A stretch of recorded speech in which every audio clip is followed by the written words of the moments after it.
Like subscribe করে দিবেন। অনেক কষ্ট করে এই ভিডিওটা বানিয়েছি। গজলটা আমার অনেক ভালোভাবে শিখতে হয়েছে। প্লিজ লাইক সাবস্ক্রাইব করে দিবেন। এটা হলো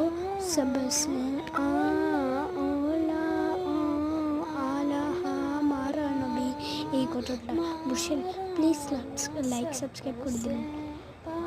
আসসালাম।